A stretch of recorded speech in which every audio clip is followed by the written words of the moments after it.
इरफान साहब के घर नादिर की बर्थडे पार्टी रखी जाती है। बीनीश, आयरा और कामयार की फैमिली को इनवाइट करती है। आयरा पहले ही सुहेल साहब और नफीसा के बीच की नाराजगी खत्म कर चुकी होती है, इसलिए सब साथ पार्टी में पहुंचते हैं। फलक, इश्तियाक और उनकी फैमिली भी मौजूद होती है। सब कुछ नॉर्मल चल रहा होता है, लेकिन कुछ ड्रिंक्स के बाद कामयार का मूड चेंज हो जाता है। सबके सामने वह आयरा पर कमेंट कर देता है।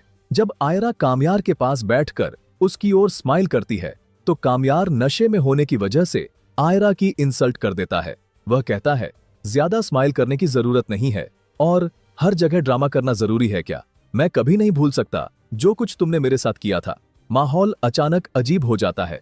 आयरा की आंखों में आंसू आ जाते हैं। वह बिना कुछ कहे पार्टी छोड़कर अकेली घर आ जाती है। घर आकर आयरा कमरे में टूटकर रो रही होती है। दादी सिसकियों की आवाज सुनकर अंदर आती है। क्या हुआ?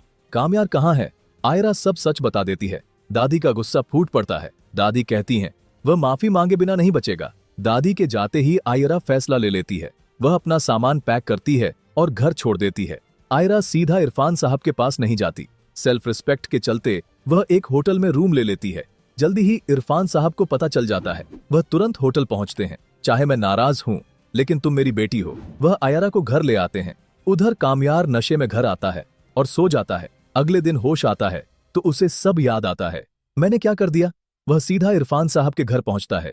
इरफान साहब गुस्से में कहते हैं, नादिर, इसे गेट से वापस भेज दो। कामयार जबरदस्ती अंदर जाने की कोशिश करता है, लेकिन इरफान साहब उसे धक्के देकर बाहर निकाल देते हैं। आयरा अंदर रो रही होती है। बीनीश उसे संभालते हुए कहती है, अब तलाक ही ठीक है। अगले दिन इरफान साहब वकील से मिलते हैं। तलाक के पेपर तैयार होते हैं और कामयार के घर भेज दिए जाते हैं। पेपर देखकर कामयार के पैरों तले जमीन खिसक जाती है। वह आयरा से मिलने की कोशिश करता है, लेकिन हर रास्ता बंद होता है। तभी फलक का कॉल आता है। आयरा जर्मनी जा रही है आगे की पढ़ाई के लिए। आज शाम 5 बजे फ्लाइट है। कामयार शॉक हो जाता है। वह बिना वक्त गंवाए एयरपोर्ट के लिए निकल पड़ता है। एयरपोर्ट पर बोर्डिंग अनाउंस होने वाली होती है। आयरा गेट की तरफ बढ़ रही होती है। तभी पीछे से आवाज आती है, आयरा रुक जाओ। कामयार भागते हुए आता है। इरफान साहब उसे रोकने की कोशिश करते हैं, लेकिन कामयार सीधे आयरा के सामने खड़ा हो जाता है। मुझसे गलती हो गई, मैं शर्मिंदा हूं। एक आखिरी मौका दे दो, मैं सब ठीक कर दूंगा। इरफान साहब कहते हैं, फैसला आयरा करेगी। कुछ पल की खामोशी के बाद आयरा कहती है, यह आखिरी मौका है कामयार। वह उसे माफ कर देती है।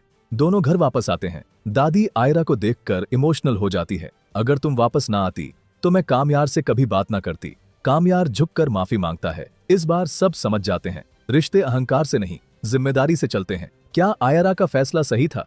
क्या कामयार सच में बदल पाएगा, या फिर यह रिश्ता दोबारा टूटने की कगार पर आ जाएगा? याद रहे, यह सिर्फ हमारी प्रेडिक्शन है, गलत भी हो सकती है। आपको क्या लगता है, क्या ऐसा सच में होगा? कमेंट करके जरूर बताइए।